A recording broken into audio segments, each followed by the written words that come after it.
할렐루야. 이번 선지자 하박국서 말씀을 이번에 함께 이제 묵상을 하게 되는 부분에 있어서 저도 상당히 기대가 됩니다. 왜냐하면 우리 모두가 성경을 좀 읽으신 분들은 상당히 질문이 많은 책이기도 합니다. 하박국서 말씀을 우리가 읽어보면 처음 시작하면서부터 우리는 이 말씀에서 이게 뭐야 하는 질문을 먼저 던지게 돼 있어요. 왜냐하면 하박국서가 질문하는 내용들 하나하나가 다 학명처럼 들려지고 그 질문을 또 우리는 공감하지 않을 수가 없습니다. 네. 하박국이라고 하는 이 뜻이 손을 모으다, 껴안다 그런 의미가 담겨져 있습니다.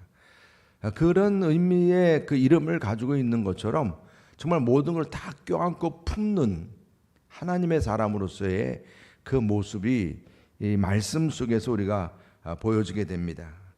그리고 우리가 역사적인 상황을 보게 될 때 국제적인 위기와 국내적인 위기를 생각을 하셔야 돼요. 국제적인 위기라고 한다는 얘기는 뭐냐면 과거에는 애굽이 강성했지만 이제 애굽은 무너지는 시점으로 가게 되고 아수르가 막 이제 올라와서 북이스라엘을 이미 무너뜨렸습니다. 네. 북이스라엘이 무너졌어요. 그리고 이제 곧 남유다도 무너지게 될 상황입니다. 막 그러한 가운데서 아수르조차도 거대한 제국인 바벨론에 의해서 무너집니다. 이게 참 상당한 이 국제적인 정서가 엄청나게 빠르게 지금 변화가 되고 있는 역사적인 상황이었습니다. 그런 상황을 우리나라도 이 주변의 큰 나라의 어떤 변화에 뭐 꼼짝 없이 다 영향을 받는 것처럼 이스라엘이라는 나라가 그렇습니다. 자그마한 나라로서 그 주변 나라의 영향을 받지 않을 수가 없었어요. 그러니까 그런 국제적인 정서와 함께 국내적인 상황의 위기라고 하는 것은 여러분들 우리가 말씀 큐티 열왕기하에서 이제 요시야 왕까지 우리가 이제 왔지 않습니까? 요시야 왕의 개혁 이후부터는 요시야가 이제 전장에서 그 죽임을 당하고 나서 새롭게 세워진 왕들이 완전히 이제는 뱀꼬리처럼 남유다는 타락의 길로 가게 되어 있습니다. 보통 타락의 길이 아닙니다. 그러니까 하나님께서 성전에서 떠났다 이런 표현이 나올 정도로 이제는 더 이상 이 남유다에는 기준이 없어져 버렸어요. 진리가 사라져 버렸어요. 공의가 사라져 버렸다는 얘기입니다. 그러니까 이게 바로 지금 국제적으로나 국내적으로 보여지는 상황이고 더욱이 하나님의 사람으로서 이 하박국 선지자가 세상을 바라볼 때 특히 국내 상황을 바라볼 때 말할 수 없을 정도의 이 타락함은 이게 바로 이제 하박국서 말씀에서 우리가 구체적으로 나오고 있지만 너무나 그러한 참 말 못할 만큼의 심각한 위기를 맞고 있는 가운데서 하박국이 지금 하나님 앞에 질문을 던지는 거죠. 그 첫 번째 질문이 뭐냐? 왜 하나님은 내가 이렇게 지금 이런 국제적인 국내적인 상황에서 소망의 빛이 보이지 않는 상황에서 그렇게 부르짖어도 듣지 아니하십니까? 어느 때까지입니까? 이게 참 중요한 질문이죠. 어느 때까지? 우리 한번 나같이 읽겠습니다. 2절 말씀을 우리 1절 2절 다 함께 읽어보도록 하겠습니다. 1절 2절 말씀 시작. 선지자 하박국이 묵시로 받은 경고라. 여호와여 내가 부르짖어도 주께서 듣지 아니하시니 어느 때까지니까. 지금 여러분 이 말씀을 보면서 공감이 가요. 나도 기도를 해도 왜 응답이 안 되는지. 세상이 이렇게 엉망진창이고 내 주변의 상황도 엉망진창이고 지금 어느 때까지입니까? 어느 때까지. 여러분들 개인적으로도 가정적인 문제든 여러분들의 삶의 문제를 두고 간절히 기도하는데 응답이 되지 않아요. 하나도 변화가 되지 않아요. 그럴 때 마음이 답답하잖아요. 지금 이 하박국이 그런 거예요. 왜 이 구원까지는 바라지 않더라도 이 세상에 좀 뭔가 새로워져야 되지 않겠습니까? 근데 그게 그렇지 않아요. 근데 여러분, 하나님의 사람들의 특징, 여호수아도 모세도 다 대표적인 하나님 사람들의 그 기도의 특징이 뭐냐면 질문이에요. 질문. 그러니까 우리가 이 하박국서에서 던져지는 질문들은 우리들에게 무엇을 시사하냐면, 우리가 하나님 앞에서, 또 우리 인간관계에서도 물론 마찬가지지만 우리가 속해서도 그렇잖아요. 질문이 중요해요. 질문이. 그죠? 그러니까 하나님 앞에 질문을 통해 기도로 나아갔다는 사실을 우리가 분명히 이걸 아셔야 된다는 거예요. 질문이라고 하는 것이 하나님 앞에 기도하면서 나갈 때, inquire of God, 이게 참 많이 나와요. 영어 표현으로 말해. 묻는다는 거예요. 하나님 앞에 묻는다는 겁니다. 지금 하박국서가 그러한 그 흐름을 따라서 지금 하나님 앞에 묻는 거예요. 어느 때까지입니까? 이게 응답이 안 되는 이유가 뭡니까? 지금 이 세상을 위해서 이렇게 좀 뭔가 안정을 이루고 평안을 이루고 좀 이 땅에 좀 정의가 바로 서도록 그렇게 기도해도 오히려 더 악해지고 있으니 어느 때까지입니까? 이런 절박한 문제를 가지고 지금 기도하고 있는 거예요. 강포함을 두고 이거 언제까지 이런 강포함이 그냥 계속 가야 합니까? 여러분, 우리는 이렇게 기도하면서 이런 응답이 주어지지 않을 때 여러 가지로 마음 답답하고 심지어는 짜증도 나고 심지어는 뭐예요? 하나님을 원망까지 하게 되는 거예요. 그런 모습이 보이는 거죠. 그래서 시편 기자도 13장 그 4절 말씀에서 여호와여 어느 때까지니까 나를 영원히 잊으시나이까? 그래서 나를 영원히 잊으시나이까? 주의 얼굴을 나에게서 어느 때까지 숨기시겠나이까? 왜 얼굴을 숨기십니까? 나에게서.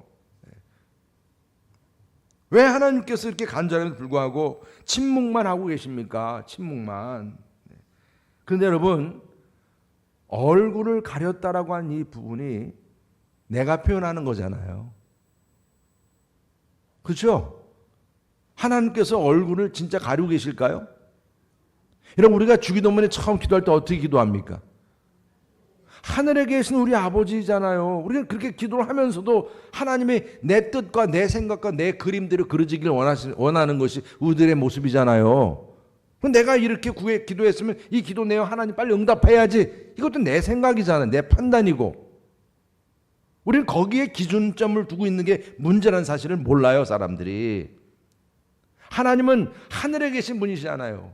더 초월적인 하나님의 그 계획을 가지고 계신 분이지 않습니까, 여러분? 내가 판단하는 것, 내가 생각하는 것, 기대하는 것 이상으로 그냥 그 하나님은 응답하지 않는 게 아니라 지금 중요한 건 내가 내 중심에서 거기에 지금 몰두되어 있기 때문에 하나님 빨리 지금 응답해야 된다는 그 생각 속에 있기 때문에 그 문제가 있는 거지. 엄밀히 말하면 응답이 아닌 게 아니잖아요. 여러분, 하나님은 응답하지 않는 것이 아니라 하나님의 방법대로 응답의 때를 지금 기다리고 계시는 거예요. 믿으시기 바랍니다, 여러분. 그러니까 우리가 근데 사실 이런 문제가 계속 우리들 안에서 계속 생기고 있는 겁니다. 그럼 또 오늘 또 어떤 질문이 주어지냐면, 그러면 또 대표적인 질문이에요. 왜 응답하지 않으십니까? 그리고 또 하나는 왜 하나님의 백성은 이렇게 고난을 당해야 됩니까? 내가 강포로 말미암아 외쳐도 주께서 구원하지 아니하시나이다. 이렇게 강포가 있고 지금 그래서 많은 사람들이 억울하게 죽임을 당하고 있는 이 상황 속에서 하나님, 왜 하나님은 가만히 계시고 이렇게 우리 정말 의로운 사람들이 고난을 당해야 합니까? 예. 히틀러에 의해서 600만의 유대인들이 학살당할 때 그리스도인들이 왜 그렇게 많이 죽어야 했겠습니까? 그리스도 많이 죽었겠죠. 공산당에 의해서 왜 이렇게 의로운 그리스도인들이 그렇게 많이 죽임을 당해야 했습니까? 세월호 사건을 통해 그렇게 예수님을 잘 믿는 우리 학생들이 왜 죽어야 했습니까? 여러분, 이처럼 이러한 이런 억울한 고통과 억울한 죽음과 억울한 상황에 대한 문제를 두고 왜 의인이 고난을 당해야 될 것이고 왜 이렇게 억울하게 우리가 이렇게 지금 당하고 있는데 하나님은 왜 우리를 구원하지 않습니까? 이런 기도예요. 그런데 여러분, 진짜 고난 당하시는 분으로서 처참함을 보여주신 분이 누구십니까? 예, 예수님이시지 않습니까? 이 십자가에서 하나님으로부터 버림까지 당하셨어요. 엘리 엘리 라마 사막다니, 하나님 왜 나를 버리시나이까? 이렇게 하나님께 부르짖을 정도로. 그래서 시인도 그렇게 얘기했지 않습니까? 시편 22편의 1절 보면 내 하나님이여 내 하나님이여 어찌 나를 버리셨나이까 어찌 나를 멀리하여 돕지 아니하시오며 내 신음소리를 듣지 아니하시나이까. 이게 바로 지금 많은 의인들이 죽어가면서 외친 그러한 소리 아니었겠어요? 예수님처럼. 이런 걸 생각해 보면 고통당하고 정말 이건 문제 해결이 없을 정도로 내가 지금 이러한 고난 가운데 있을 때 하나님 대신 예수님은 더한 고통을 당하셨고 그러한 나의 고통에 하나님이 지금 멀리 계신 것이 아니라 지금 어떻게 하고 있는 나와 함께 하심을 믿으시기 바랍니다. 이게 참 우리들이 오늘 이 말씀을 통해서 하나하나 우리가 생각해 보는 부분이에요. 그리고 세 번째 중요한 또 질문이 있어요. 이게 세 가지 질문이 이 하박국 질문의 대표적인 질문이에요. 왜 하나님은 그러면 저렇게 하나님도 알지 못하는 악인들이 저렇게 형통합니까? 네. 우리 3절 4절 다 같이 함께 읽어보겠습니다. 시작. 어찌하여 내게 죄악을 보게 하시며 패역을 눈으로 보게 하시나이까. 겁탈과 강포가 내 앞에 있고 변론과 분쟁이 일어났나이다. 이러므로 율법이 해이하고 정의가 전혀 시행되지 못하오니 이는 악인이 정의가 굳게 행하여 지민이다. 아멘. 여러분, 공의롭지 못한 현실에 대해서 지금 고발하고 있는 거예요. 이스라엘 땅도 지금 뭐 엉망이고 국제적인 정서야 이방인들 세계니까 내가 뭐 거기까지 얘기할 거 없어도 지금 이 세상은 대표 6가지를 얘기하고 있어요. 죄악과 패역. 이거 제가 뭐 구체 설명 안 해도 여러분들은 얼마나 심각한 상황을 우리가 보게 되죠. 겁탈, 강포 이게 공공연하게 일어나고 있는 상황인 거예요. 그다음에 변론과 분쟁이라고 했어요. 끊임없이 어떤 의로움에 대해서는 다 빠져나갈 길을 만드는 거예요. 법적으로. 지금도 그렇지 않습니까?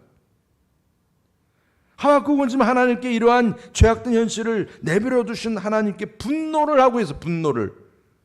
마음속에 지금 그런 분노가 막 보여지는 거죠. 어떻게 이럴 수가 있습니까? 하나님 그러는 거예요, 여러분. 여러분 그런 분노가 느껴지세요? 느껴지십니까? 아니 뭐 하나님께 어떻게 이렇게 무례하게 막 분노를 하고 그래? 이 성경을 보면서 우리는 그런 생각을 가지고 있는데 제가 이 말씀을 보면서 아 그렇다.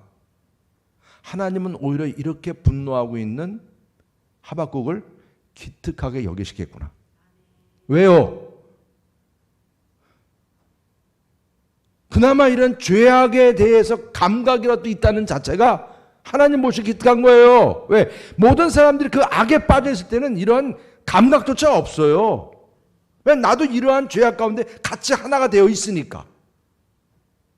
이런 의분은 그냥 나오는 게 아니에요. 내 나름대로 뭔가 이런 죄악된 세상에서 의롭게 살려고 막 애를 쓰기 때문에 그게 보이는 거예요. 그게 구별돼 보이는 겁니다, 여러분.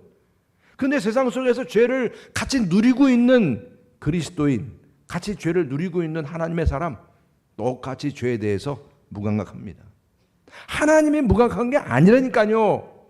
죄악에 빠져있는 이 세상과 이 백성들이 무감각한 거예요. 그걸 지금 보게 되는 겁니다. 근데 그 중에서 한 조각의 보석처럼 빛나는 하박국 선지자를 하나님께서 발견한 거죠. 저런 사람도 있구나. 누구냐? 이 세상에 대해서 정말 이게 말이 됩니까? 말이 됩니까?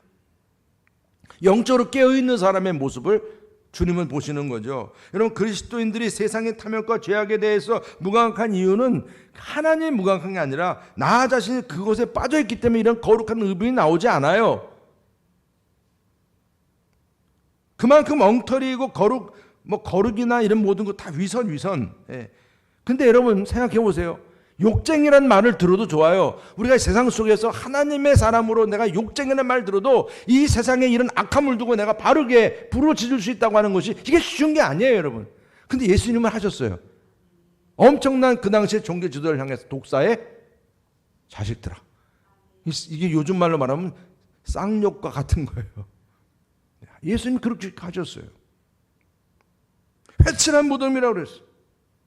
여러분 아무리 명찰은 그리스도인이라는 명찰을 달았어도 세상의 악함에 대해서 귀머거리고 귀머거리 3년 뭐 3년 다 그러잖아요.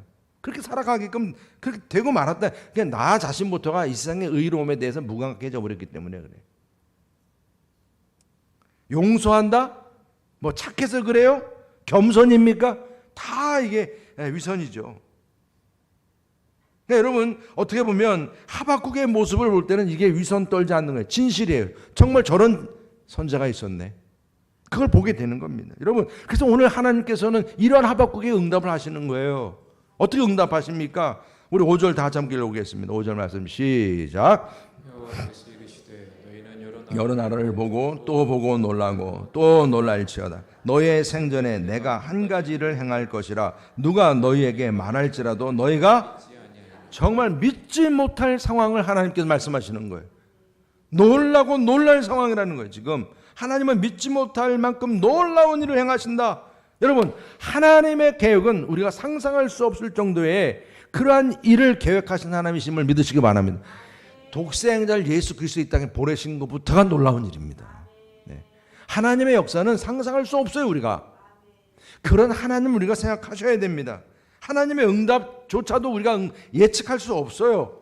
그냥 여기 지금 범죄하는 유다를 치리하기 위해서 하나님은 특별한 계획을 세우셨는데 그 계획이 무엇이냐? 여러분 정말 상상할 수 없는 계획이죠. 그게 바로 뭐예요? 오히려 그 당시 강한 나라 바벨론을 통해서 이 놀라운 하나님의 심판을 이루시겠다는 거예요. 이게 6절 말씀 다 같이 읽고 6절 8절까지 읽겠습니다. 시작. 보라 내가 살았고 성급한 백성 곧 땅이 넓은 곳으로 다니며 자기의 소유가 아닌 거처들을 점령하는 갈대아 사람을 일으켰나니 그들은 두렵고 무서우며 당당함과 위엄이 자기들에게서 나오며 그들의 군마는 표범보다 빠르고 저녁 이리보다 사나우며 그들의 마병은 먼 곳에서부터 빨리 달려오는 마병이라 마치 먹이를 움키려 하는 독수리의 나름과 같으니라. 여러분 선지서 말씀은 이렇게 좀 딱딱하지만 그러나 여러분들이 이 말씀을 깊이 묵상하면 우리들 가슴을 찢는 말씀이에요. 바벨론이 어떤 나라인지 정말 악한 나라라는 걸 하나 다 지금 설명하고 있어요. 얼마나 악한 이 바벨론인지 이방인인데 얼마나 성급한지 그냥 점령하기만 좋아하는 그런 나라인 거예요. 아주 두렵고 무섭고 그리고 또 자기들이 말하는 게 다 법이 됩니다. 표범보다 빠르고 이리보다 사납고 독수리처럼 먹이만 모이면 여러분 그 독수리 새가 매 같은 새가 날아오는 그 속도가 얼마나 빠른지 아시죠? 그 멀리서 먹이를 봤을 때 저는 노루도 잡아서 채 날아가는 걸 봤어요. 그 정도더라고요. 그들의 강포는 어떠한가? 9절 위에 보면 그들은 다 강포를 행하러 오는데 앞을 향하여 나아가며 사람을 사로잡아 모기는 모래성을 쌓아서 사람 시체 더미로 모래성을 쌓아서 모래같이 많이 할 것이요 왕들을 멸시하며 방백을 조소하고 지금 하나님의 백성들을 비난하고 조소한다는 얘기예요. 모든 견고한 성들을 비웃고 흥복을 쌓아 그것을 점령할 것. 성이 있어도 소용없어요. 다 그 성을 다 토벌할 정도의 강력한 여러분 생각해 보세요. 지금 자기들은 예루살렘이라는 그 높은 성에서 어떤 불바다가 이 땅에 주어져도 자기들은 안전하다고 생각해요. 자기들은 노아의 방주처럼 생각해요. 노아의 방주. 하나님이 보호하신다고 생각했어요. 그런데 지금 하나님의 놀라운 계획은 뭐라는 거예요? 뭐가 놀라운 계획이라는 거예요? 상상할 수 없는 더 악하고 악한 바벨론을 심판의 방망이로 쓰셔서 지금 이 땅, 이 유대 땅의 이런 타락한 모습을 다 치시겠다는 거예요. 이게 하나님의 계획이라는 거예요. 어떻게 하나님의 백성들을 이렇게 이방인의 손에 의해서 다 죽게 만들겠냐는 겁니까? 이게 여러분 이유가 있어요. 왜 그렇습니까? 이방인과 이스라엘 하나님의 백성 이 구별 의미가 없어졌어요. 왜요? 죄를 짓는 게 똑같아. 이방인이나 유대인들이나 죄의 그 질량이 똑같아. 하나님 보시기에는. 그뿐이 아닙니다.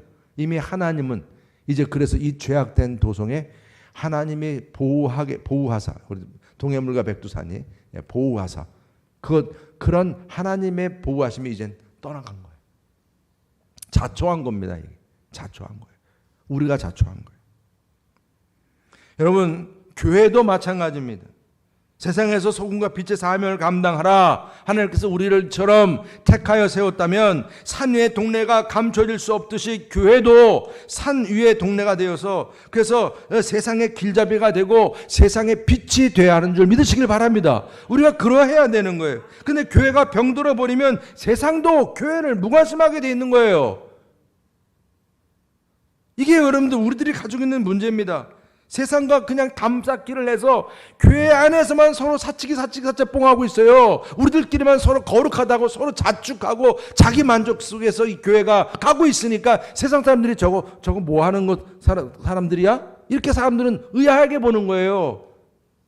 지금 세상은 어떤데 지금 우리는 다 죽겠다고 하고 있는데 저들만 특별히 어떤 공간을 만들어 놓고 자기들끼리 잘 먹고 잘 지내고 좋다고 저러고 있네. 지금 우리들은 눈물 흘리고 정말 뼈빠지게 고생하면서 지금 힘들어하고 있는데 왜 그들에겐 영원의 구원이 없잖아요. 삶의 소망이 없잖아요. 그런 가운데 살아가는 이 삶도 지금 강포와 이런 폐역 속에 내가 살아가고 있는데 저 사람들은 뭔데 저렇게 별똥부대처럼 저렇게 살아가? 자기들끼리 뭐 행복하다고 그래? 저게 뭐야? 여러분 사람들은 그렇게 교회를 바라봐요. 이번에 우리나라가 정말 이제 노벨 문학상이 생겨서 그 한강 젊은 그 정말 한국인 젊은 사람이 그렇게 참 노벨 문학상을 탔는데 그 인터뷰하고 막 축제를 하려고 동네에서도 지금 세상이 다 어떻게 지금 다 전쟁으로 죽어가는데 뭘 그런 걸 하냐고. 제가 그 얘기를 듣고 제가 참 더 노벨 문학상보다 더 충격을 받았어요. 그게 공공성이에요. 이 사회 속에서 리더가 되고 하나님의 사람이 되고 빛의 사람이 됐을 때 갖는 공공성이 바로 그런 모습입니다. 세상 사람들이 어떻게 살든 나는 상관없어. 나만 잘 살면 되는데. 이게 여러분들 이게 진짜 리더가 아니에요. 연대의식, 세상의 아픔에 대해서 지금 하박국이 그 아픔을 지금 토로한 거예요. 세상이 이렇게 지금 엉망진창인데 하나님 왜 여기에 응답하지 않으시고 왜 여기에 하나님은 가만히 계십니까? 이런 자체를 하나님은 정말 오히려 기쁘게 생각한 거예요. 여러분 우리가 세상을 바라보면서 이 세상의 아픔 속에서 우리는 다시 한번 우리가 깨닫는 부분이 있어요. 왜?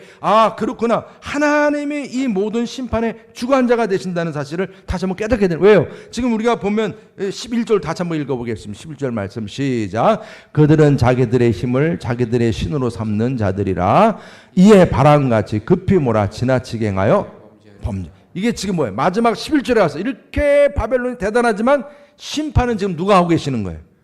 하나님이 심판하시는 거예요. 그들은 자기들의 능력이 대단하다고 그러고 그들은 모든 걸 다 자기들이 할 수 있다고 하지만은 그러한 모든 자기들의 강함을 내동댕이 칠 수 있는 분이 누구라는 거예요? 하나님이에요. 자기들의 힘을 신으로 삼고 있어요. 그들은 지금. 그러나 여러분 진짜 이 심판의 주체자는 하나님이라는 사실을 분명히 말씀하고 있는 거예요. 하박국이 이 사실을 깨닫게 되는 거죠. 역사의 주관자이시구나 하나님이. 하나님은 지금 이 원수 같은 갈대인 사람들도 하나님은 지배하고 계시고 통치하시고 나중에 여기에 대한 심판도 하나님이 하시는구나. 그래서 그 놀라운 하나님의 계획이 지금 이루어지고 있다는 사실을 보게 되는 것입니다. 여러분 우리가 다시 한번 오늘 이 마지막 이 말씀을 통해서 우리의 모든 삶의 주관자이시고 심판자가 되시는 하나님을 바라볼 수 있기를 축복합니다.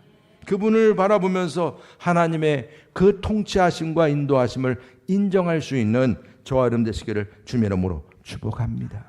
우리 다 같이 한번 따라합시다. 바벨론의 바람이 아니라 성령의 바람으로 삽시다. 아멘. 여기 지금 그들이 자기들의 힘을 신으로 여기면서 이에 바람같이 급히 몰았다 그랬어요. 바람같이 급히 몰아서 지나치게 행했다 그랬어요.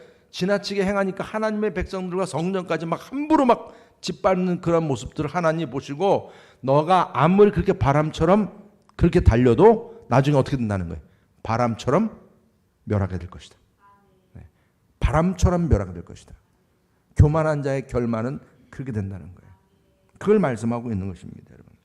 정말 여러분 우리는 다시 한번 하나님께서 이처럼 우리의 삶 속에서 마지막 내가 이렇게 교만하여서 범죄하는 괴물처럼 변해가는 그런 모습들 이걸 분명하게 경계하고 있는 거예요. 바빌론이 그게 대표적인 그런 모습이거든요. 괴물의 모습입니다. 이 세상은 이런 괴물들이 있어요. 이게 정치적으로든 우리의 사회 속에서 이런 괴물들이 나타나요.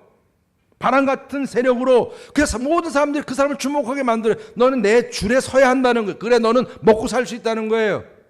세상 사람들의 그 괴력은 그렇게 우리들을 막 주관합니다. 그렇지만 그렇게 하지만 스스로 그 바람처럼 또 사라지는 역사가 주어진다는 거예요. 이걸 우리에게 분명히 깨닫게 하는 말씀입니다. 여러분, 우리가 다시 한번 오늘 이번 한 주간 하나님의 말씀에 뿌리를 두고 있고 정말 눈물의 기도가 있고 성령의 바람이 부는 한 저는 우리들의 삶 속에서 또 우리의 교회가 불멸의 교회가 될 줄 믿습니다. 하나님께서 이것을 보기를 원하시는 겁니다. 여러분, 이번에 여러분들 한 주간 함께 말씀을 통해서 정말 예수 안에서 함께하는 저와 여러분들 모두가 사라지는 바람이 아니라 성령의 바람을 통해서 하나님의 구원의 방주를 다시금 세워가는 저와 여러분들이 되시기를 주님의 이름으로 축복합니다. 여러분, 이번 특별 새벽 기도회가 다시금 영원한 생명의 주인, 정말 우리의 심판자, 우리의 진정한 하나님, 그분의 구원하심이 이 하박국 말씀을 통해서 성령의 바람이 불어오고, 그래서 우리가 이 능력 안에서 우리가 다시금 새 생명을 우리가 다시 맞이하고 그런 축제가 이루어지는 그런 은혜의 시간이 될 수 있기를 주님의 이름으로 축복합니다. 할렐루야. 오늘 이 시간에 다 같이 함께 기도하시는데 뭐 바쁘신 분들 여러분들이 또 이제 가셔도 되겠지만 찬양을 한 곡 했으면 좋겠어요. 말씀 앞에서 우리 찬양하시고 함께 기도했으면 좋겠어요. 이제 한 주간 동안 우리가 말씀 앞에 우리가 서서 함께 우리가 이제 나아가길 원합니다. 우리 다 같이 함께 찬양하시겠습니다. 말씀 앞에서 경외함으로 주께 홀로 섭니다. 생명의 말씀 읽고 순종해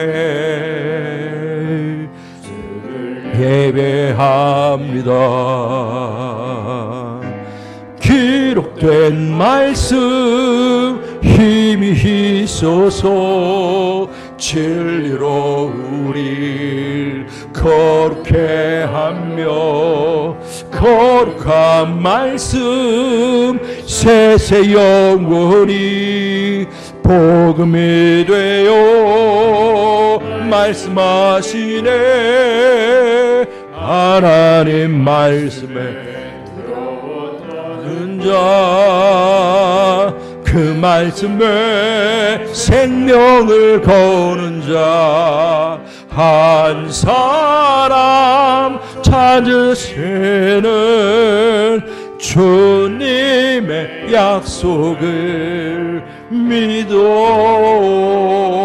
하나님 말씀에 운명을 거는 자, 순종하며 주 따라가는 자, 영원한 하나님 나라 이루어갈 주의 교회여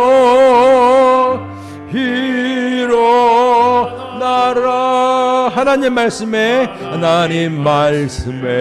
두려워 떠는 자, 그 말씀에 생명을 거는 자, 한 사람 찾으시는 주님의 약속을 믿어.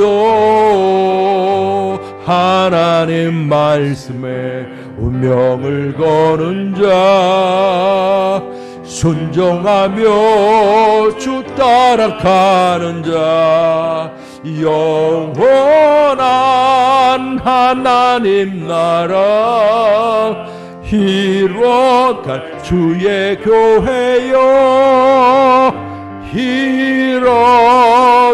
일어나라. 우리 제가 다 같이 함께 기도하실 때 정말 하나님께서 귀하게 이 말씀 앞에 선 우리 하박국 선자, 우리가 한 주간 같이 말씀을 나눌 때 하나님의 귀한 주님의 음성이 우리 가운데 들리게 하시고 이 시대에 많은 이제 불의한 일들이 하나님의 뜻 안에서 하나하나 주님 하나님께 다스려 주시고 이제 평탄케 되고 하나님의 놀라운 역사, 응답의 축복이 주어지도록 또 새생명전자치가 은혜 가운데서 성령 충만한 역사로 귀한 영혼들이 우리 교회에 나올 수 있도록 기도해 주시고요. 여러분 각자의 간절한 기도의 제목을 하나하나 여러분들이 부르짖며 기도할 수 있기를 원하겠습니다. 우리 다 같이 주여 삼창하시고 함께 기도하시겠습니다. 주여,